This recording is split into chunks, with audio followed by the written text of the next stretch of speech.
What's going on, guys? Eddie Dowd back again with Brian Sachs. I'm a real estate agent. He's a mortgage lender, and we come to you every single week with another real estate tip. And today we are going to address the question. Uh, some people ask, how long should I stay in a home? And meaning, if you're going to only be somewhere for a short period of time, maybe a couple years, should I bother buying a home here or should I just rent? And you may be surprised. A lot of people have a misconception. Maybe their parents, their grandparents, everybody they know stayed in a property for their whole lives, but that doesn't necessarily have to be the case. But we're going to talk about, what if you should make the decision to buy a home, how long you should stay there, and if maybe you're staying somewhere short term, how long you should, where the cutoff should be, where you think about renting versus buying. Brian. Well, it's a question you and I get all the time, Eddie. How should I just continue renting or should I buy a house, and how long do I need to stay in it? And it's a tough question, right? So what I tell clients generally is when you rent a property, you get a roof over your head, you pay your money, and you're done, right? That's what happens. If you if you decide to buy a home, every month that you're in that house, you're actually paying down the mortgage, and hopefully the price of the home is going up. So you have that little spread. Even if it's the same amount you were paying in rent and the same amount in the mortgage, it's to your benefit. So how long should you stay in the home? It's here's the thought process, okay? You are going to pay closing costs when you buy that home. In Maryland, those closing costs are generally 4 to 4.5% of your purchase price. That's a given, okay? When you sell the property, you're also going to pay a commission and some closing costs. So say that's 8%, okay? So if you take 8 and 4.5, your home should have gone up 12.5% for you to break even, right? But it's better than that because, again, your balance is going down. Every time you make a mortgage payment, your balance goes down more in the last years of the loan than the first years of the loan. If you just look at the average appreciation over the last year, it was in many places 7 to 10%. So even if you were staying for a year, you might come close to breaking even.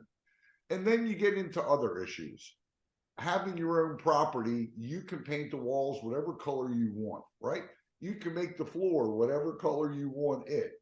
It's yours. So you have a little bit of pride. And if you're buying a townhouse or a single family home, you're not going to have anybody above you. You're not going to have anybody below you. You're not going to have anybody cooking, weird stuff that stinks, So all in all, generally you want to stay in a home.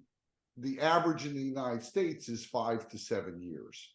That's the average in the country. And right now, what a lot of people do is they buy a home, they stay there 5 to 7 years, they buy a starter home, they use that equity to go and buy a bigger home. Still a very good plan, especially in this market with everything appreciating so quickly. Some of the advice I give, I just gave this to my own kids. They didn't listen, but I gave it to them.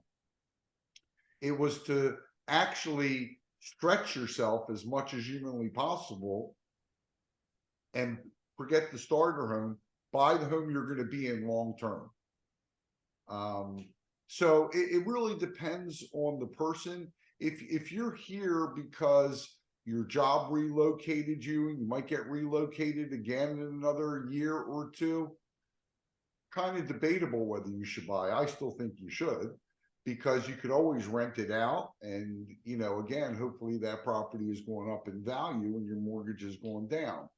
But, there's no set rule. I would say 3 to 5, even 7 years is what you should plan on being. 5's a nice number. I'll tell you my situation. We bought in 1992. I bought a house I was renting. We bought a house in 1992. It was a townhome, Eddie, and we planned on being there for 5, 7 years, and then we'd buy a big house. Well, we had 2 kids, and game on, right? Everything changed. And our house didn't have a backyard. It was a deck that was on a cliff. Mm. So if you walked off the deck, you died. Um, and we didn't think that was really functional for having kids. There was a townhouse, no backyard at all. It was good for us when we were single, I mean, or married, without kids. But those circumstances happened. So we were in that house only for 2 years, and then we bought a single family home out in Owings Mills. So it's no right or wrong, but just keep in mind the numbers. It's going to cost you 8% to sell it, roughly, commissions, closing costs, whatever. It's going to cost you 4.5% to buy it. So you want the house to go up 12.5%.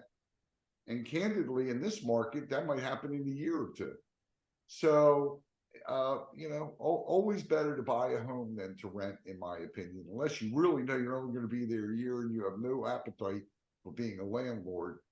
I would agree with you, but otherwise, absolutely always better to buy. Of course, and like we always say, why make your landlord rich when you could be making yourself rich, Well, you're through paying a mortgage payment anyway, by the way. You're yeah. just paying your landlord's mortgage payment. Right. And if you own, sometimes your payment's going to be less than what your rent would be. So, Exactly. Exactly. Yeah, because the market rent now is a lot higher than it was, 4 years ago. Uh even, and if you bought a house 4 years ago, you have your payment. That's what your payment is. So correct. Absolutely correct. So, all how they reach you, Eddie?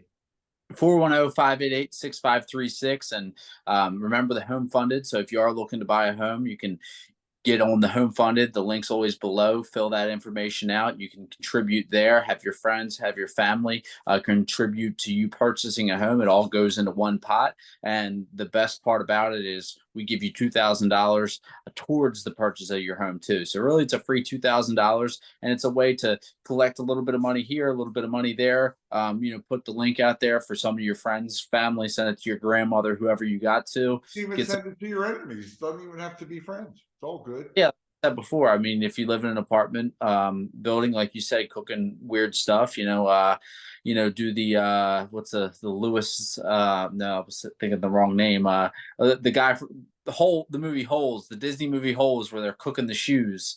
Yep. The shop movie where they're cooking the shoes. You do that, and you say, "Hey, I'd like to have my own house to cook the shoes in. Could you help with this link?" But yeah, Brian, how do they reach you? 443-471-8557. And we'll be back again next week. If you like us right here. So hit the subscribe button and give us a call. We're always happy to chat with you. Yeah, let us know that you're there. Sometimes it gets a little lonely over here. It's just us talking, and we'd like comments, shares, likes, anything. If you have a question, leave it below, like Brian always says. But other than that, we'll be back next week.